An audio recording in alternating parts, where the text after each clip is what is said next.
Hello everyone, I'm Jhanna and this is my best friend Adele.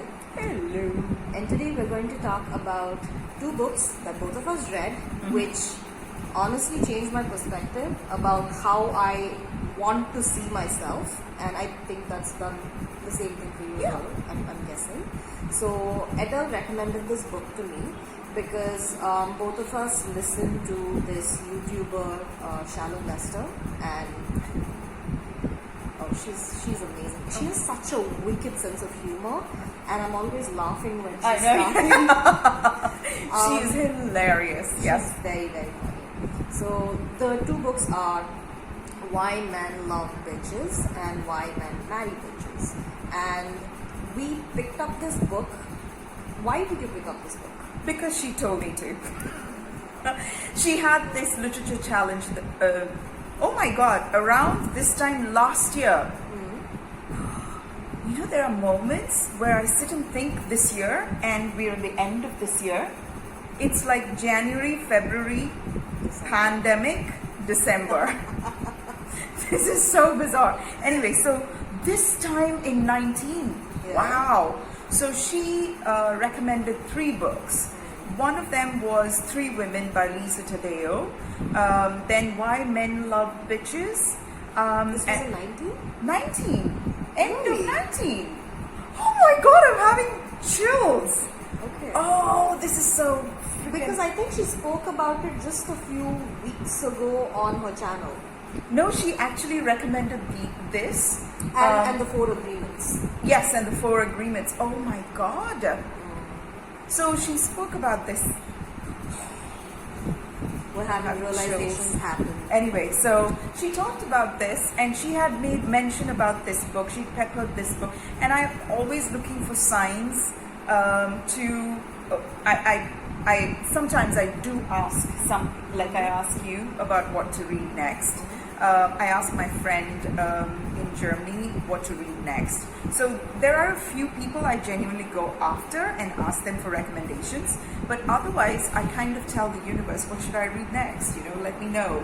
And I run across. And this book, she talked about it in 2 consecutive videos or something. And I thought, oh, this is a sign. And I read it. And it's like going to army boot camp. It's not pleasant, but then you come back with a banging body. So you think that, oh, that was worth it. That's kind of like this book. The reading is a bit, you know, but the life lessons it teaches you, I wish I had parents who taught me those, but that's all right. It's okay. I'm creating myself now, so that's fine. But that's why I like the book. Yeah. I picked it up because you started reading it and you said, I feel like someone's like just giving me such hard lessons, and you were feeling it on every level. So I said, okay, let me read it. And obviously it's changed my I guess even my journey kind of propelled me to a place where I read this book only now. I mean, I could have read this book 10 years ago, but it wasn't meant to happen at that time. And this book, both the books are, it's not about the guys in our life. It's not about the men. No. Actually, the book is about, like, I think more books are written about relationships for women than, and management and, you know, books to succeed in the material world are written for men, right? This book, it targets women. And it does come from a place where it's teaching women who have historically been taught that the man is the goal, right? Who've historically come from that background where you need to settle down, you need to make babies. Yes, you need to get married, you need to make babies, and only then you have value. Yeah. So this book is wonderful for women who come from that background, which is me and you. And especially in our culture, and so it's written way before the Me Too movement. It's written way before the feminist ideals that we now take for granted. So it will feel a little jarring, of course, but take it. The language that's been used in it, When I said it's not about the men in your life, I didn't mean it like That's the how we are background that we supposed have. to. Yes. Yeah. What I meant was more more about how making your priorities your goal, which is not a guy, right? Do things in your life that genuinely give you happiness. Are you happy with where you are right now?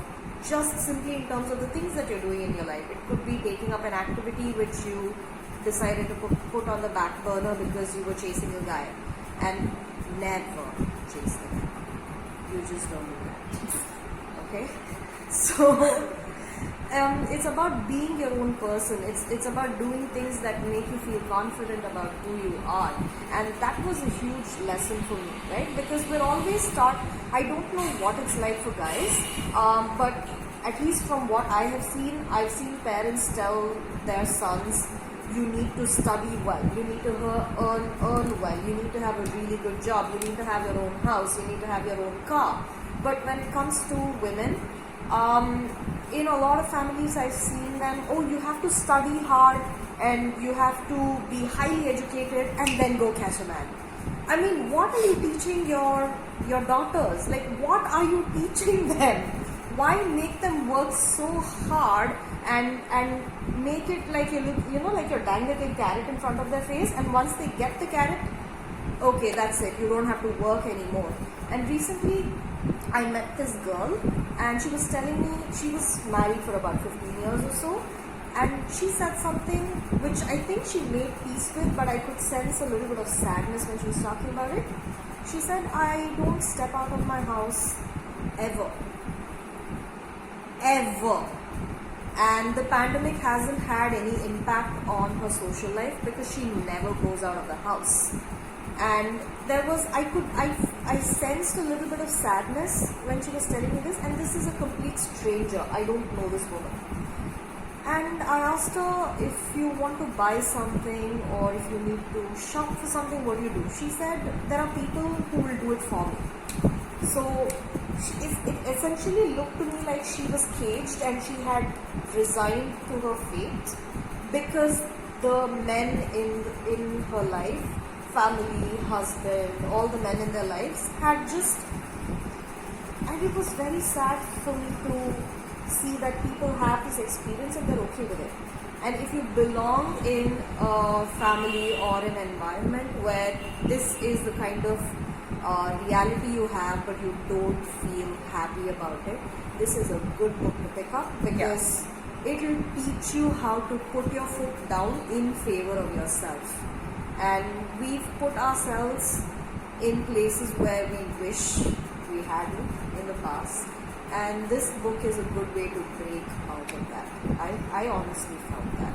Yes. It was very life-affirming, I have to say. Yes. Yeah. If men only knew the subliminal messages women are taught about them, they would freak out. They would freak out how we view them as these saviors who have to come and rescue us from our lives. No man can handle that pressure of that expectation.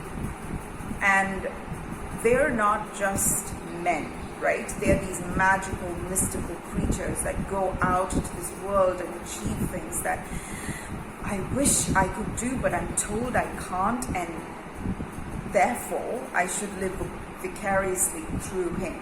So he is not just a human being, but a vessel that carries my dreams. And this book tells me, no, he's not.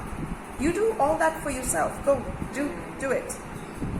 Yeah. And if a man comes along to compliment your life, well and good. If he doesn't, that's just as good. And that was a radically new thought. I thought there's going to be this successful life with a man or a failure life with nothing. That was I thought. And the thing is, we're laughing about it because at this point we don't know what else to do. But this is the kind of message most women get, right? Because without a man, you're nothing. And I know what my ability is as a child, right? I knew the beast I am. And I grew up dimming my shine to make everybody, especially the men around me, comfortable. And then you can't be that guarded all the time. Suddenly I lose my guard and the beast in me comes out and I intimidate men. I intimidate women all the time and I intimidate men too. And then I was always told, see, that's why you never have a man. That's why you're single. Maybe that's all right. And there was nobody to tell me it's okay. I can have the same ambition as a man. I can have the same drive. I can have everything a man goes out and earns, because we all, it's a level playing field. Nobody told me that. And I didn't know to seek after it. And that's the thing, right? It's not the men that are having these conversations with us. Because if the men were having these conversations about ambition, you won't have too many men telling you not to chase what you want. Exactly. All these things, all these are coming from patriarchal women. Bad lessons that we've been learning. It's about, basically patriarchal women who haven't had what we aspire for, and so they want us to continue being in that same miserable boat as them. So they tell us, do everything you can to please the men in your life, and they are running in the opposite direction, and we wonder why. If I were a man and I knew the things that are going on in my mind, I would leave me. Because this is so fucking frightening. A human being cannot fulfill the hopes and longings that another human being has and wants to live vicariously through. I am taught historically to be a parasite, to hitch on to a man and he will take me to all the dreams and destinies, and I'm allowed to have all of that only through a man. And Cher said very famously, her mom called Cher and said, why don't you just marry a rich man? And Cher said, Mom, I am the rich man you're asking me to marry. And I thought, it's like we're trying to pin all our hopes and dreams on one person and expecting that one person to meet all our needs. Not possible. How is that going to happen? I mean, how I learned it the hard way that it's not possible.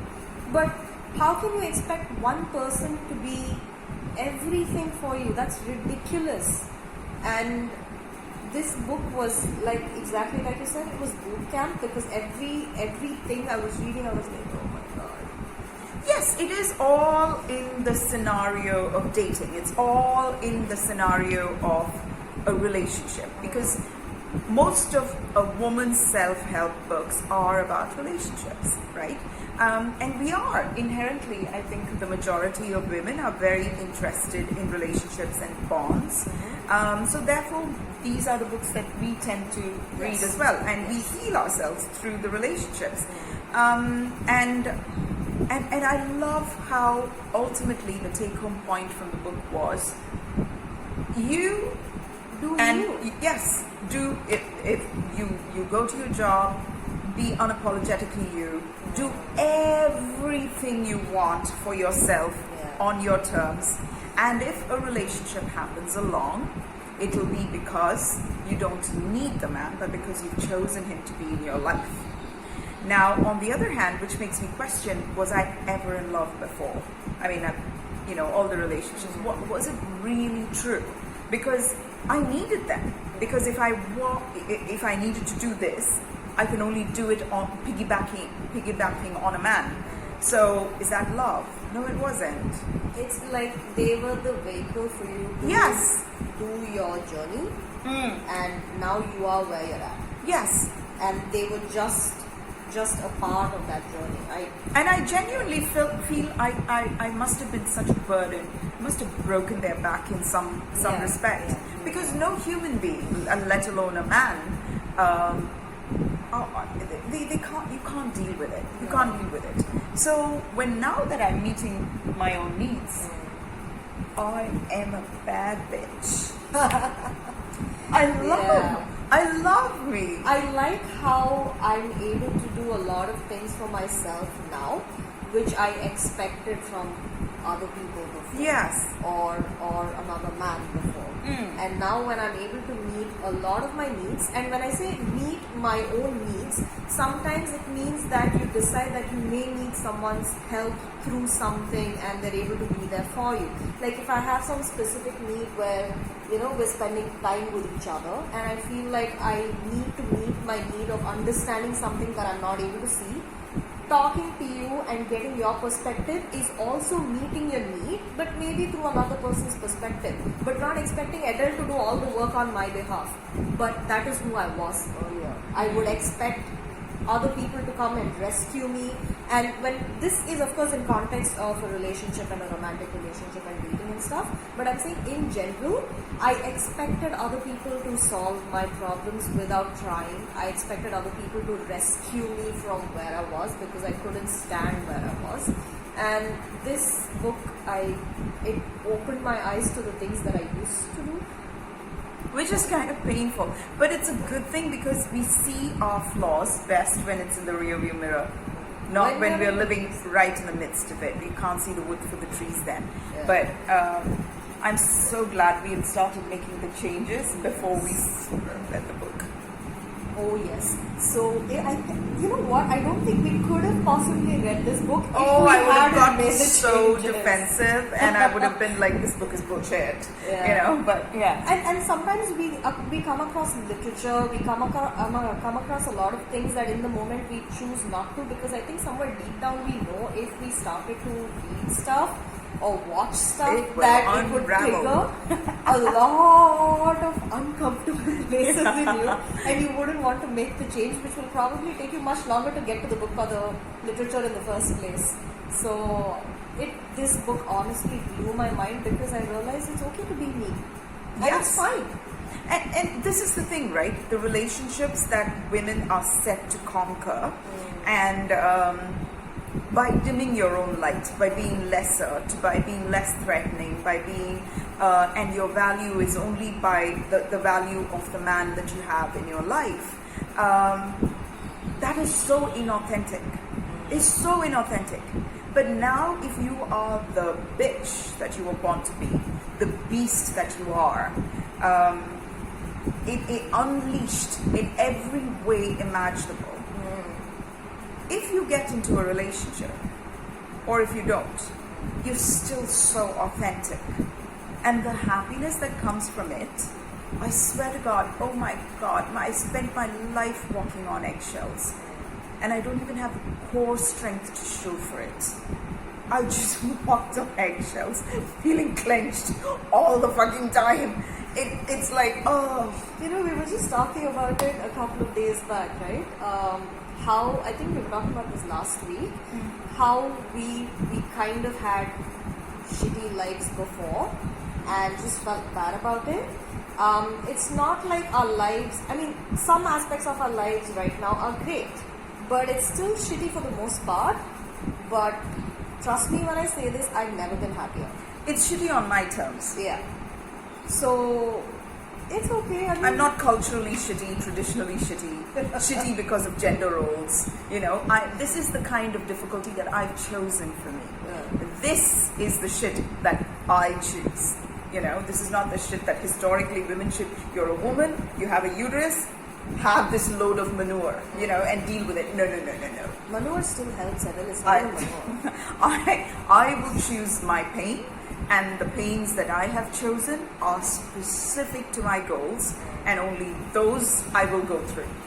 And because it's my choice, Yeah. I'm not suffering. Yeah. Yes, it is painful, but I'm not suffering in it. Yeah, But- you're making that choice because when you make your own choices, it's obviously on your terms. So it becomes easier to deal with, even when there are times when you feel like everything is falling apart. You still have it together. You know what I mean? Yeah. And because I've chosen this particular pain, which is going to reap this particular reward in the long run, and I'm making strategic choices for myself right now, Yeah. and I'm all about delayed gratification. I have no time for bullshit. I'm streamlining my life and I'm seeing so much stuff fall apart. Yeah. And I'm like, oh, so now I have more and more time for my pain alone. I have no time for other people's bullshit. Yeah. So, which means that the values that I was brought up with, that a man can go out, conquer the world, come back and be a shitty husband, a shitty boyfriend, a shitty father, a useless retired husband later on in life, and then I'm supposed to carry his bedpans for him, and then he will die before me. He's going to be carrying his weight, I'm going to carry my weight, if somebody happens in my life.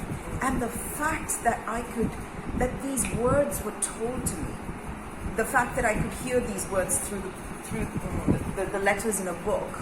Oh, thank you so much. For writing the book, my God.